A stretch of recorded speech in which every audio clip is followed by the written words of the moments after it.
Instead, we have the opportunity to make a habit of empathy, to recognize ourselves in each other. Well, my chosen path has been to work with education and who is with the children. If the children are met with empathy, it's a natural instinct, I think, in children. So really for parents and teachers to model that is the key to it, the kind of education I would like to see. Rather than teaching children anything in particular, including empathy, if it is modeled for them, they respond to it naturally. So that's one way, for sure, through changing our parenting practices, educating parents. I think parents need a lot of support, a lot more than they get, including in parenting practices that really work to nourish both themselves and their children. And I'd love to see in our government, in the U.S. government, the kind of support that parents get with parenting leave in many European countries, really honoring family and parents, and then in education. So teachers get this kind of understanding too of how to connect with kids.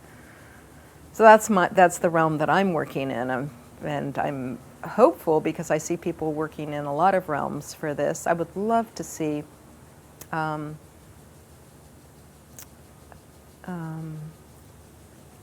moderators on TV, people bringing, people with empathy skills, bringing together people with differing views on topics and really helping them hear each other. That gives me a thrill to imagine what contribution that would be to a democracy, that people would view on their TV screen real dialogue with understanding rather than inciting fights between people who have differing views, which is what we have now in our political debate. So I think that's so critical to what we hold dear as a democracy. And that seems like a doable thing. I really like to look for practical, doable things, and it's one of the things I would love to see people with empathy skills move into the media in that way. I would also love to see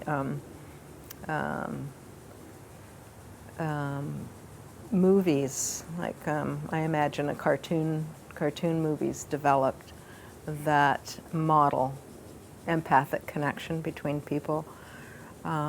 Because it's so rare in our culture, I wonder where children or people of any age would have a notion of how things could be if there was that kind of connection between people. But if they could see it on a screen, even if they didn't have names for it, it would be a glimmer or some kind of a touchstone to, wow, we don't have to be fighting against each other and misunderstanding and in these, really unpleasant interactions. There's another ways possible. So I'd like to feed that hope with, and I think besides the hope, it would be educational too.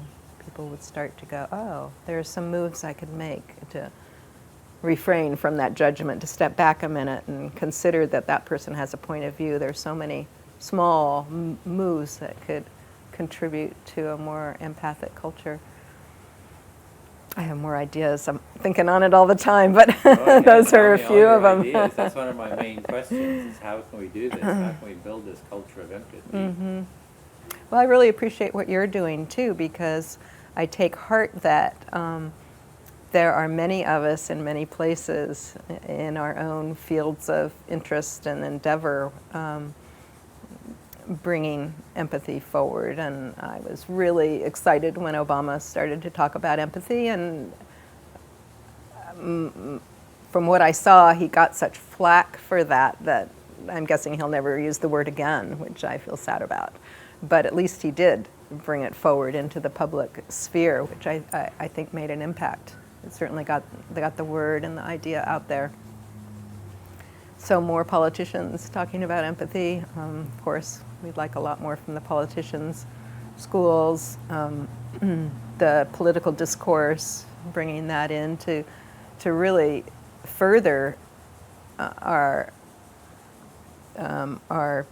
the information, so we can really take in the information of people who have different points of view about healthcare or whatever. You know, if we could really hear those points rather than just get the heat of the arguments and the it would just nourish our country in so many ways. Yeah, now the town hall meetings are more like big time wrestling versus that listening that you're talking about. Yeah.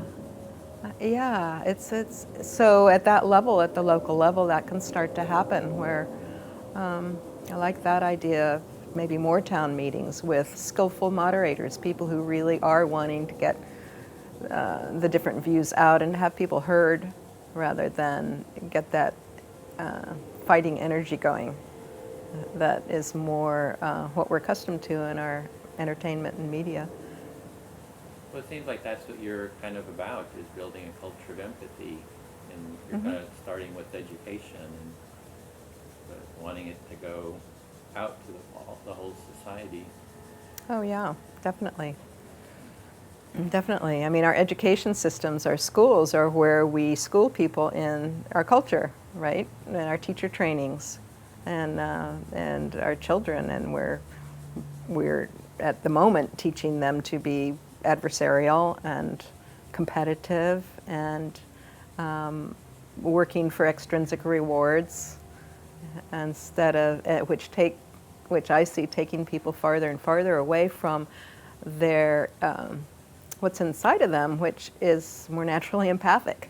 That would come out, but we're really systematically shutting that down and supporting a culture of violence and greed and deception.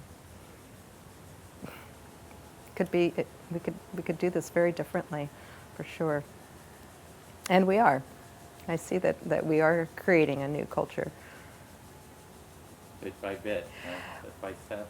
Yeah, well, I was encouraged by a Paul Hawkins book. Are you familiar with Paul Hawkins' book about how when he'd go to speak, he's on the speaker circuit, and every place he'd go, people would hand him their business card about their organization. It would be like a watershed restoration project or a small school project or community projects along the way, and he didn't know what to do with the business cards, and he sort of put them in a grocery bag and in his closet, and pretty soon there were 3 and 4 bags full of these business cards, and he realized there was a social movement, the biggest social movement in the world, afoot in small ways. People were working locally, they were working on creating their own schools, which is what we get here at Teach for Life, people who are forging, this pathway through creating a new school in their community, or maybe it's a set of schools, maybe it's bigger than that. But I think part of what I enjoy about bringing us together is that often when we're working in our own areas, we feel isolated and like there isn't enough happening, and it's easy to get discouraged and lose hope. And one of the things I enjoy bringing us together, and also when I go out and give talks and conferences and trainings, is to tell people that there are a lot of other people. I call us pioneers. My background is Mormon pioneers, and I have that metaphor going. And here we are again. We're seeding new ground with empathy and compassion and aliveness. And I see there are many of us doing that. So all together, it feels big. And people are heartened to know that there are other people doing similar work all over the globe. So you feel the whole movement Yeah. for empathy, for a culture of empathy. A culture of empathy, culture of understanding, culture of compassion and peace. And I see the numbers growing. So You're heartened by that. So. Yeah, I think it's pretty important to keep heart about it. Yeah, and getting together with other people is helpful. It's like gathering around the campfire at the end of the day, yes, this is a hard road, and yes, we're still on this journey because what else do we do? This is the most fun thing we can think of is to work in this direction and create what's what can hold and nourish empathy and compassion in the world. see the world through other people's eyes. Now, empathy is a quality of character that can change the world.